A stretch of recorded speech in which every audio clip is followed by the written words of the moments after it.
नमस्कार. सोलकढी थाट या माझ्या चॅनलमध्ये आपलं स्वागत आहे. आज मी तुम्हाला पौष्टिक असा ज्वारीचा डोसा बनवून दाखवते.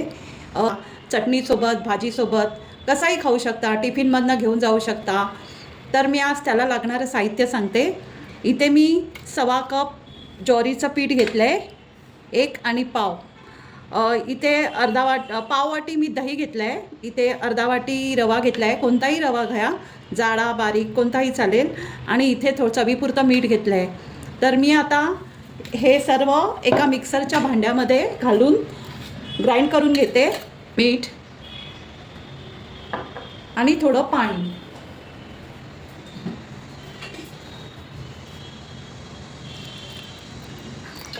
एक अर्धी वाटी पाणी.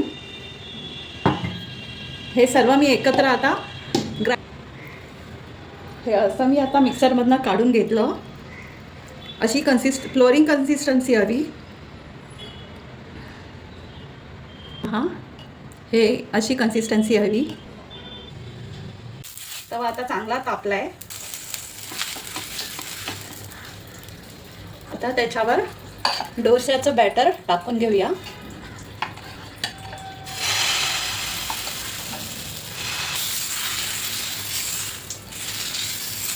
तुम्हाला किती पातळ हवा, जाडा हवा तसा करून घ्यायचा.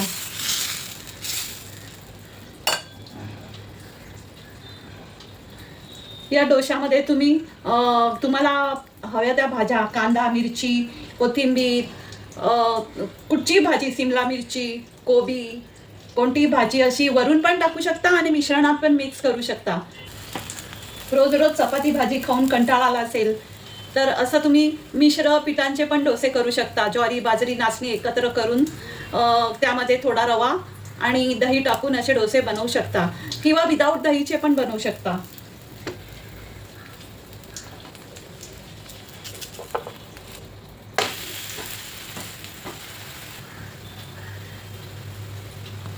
झाला आपला दुसरा पण डोसा रेडी झाला.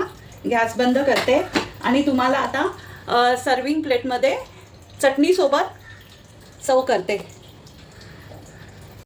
तर आता गरम डोसे चटणीसोबत खायला रेडी आहेत.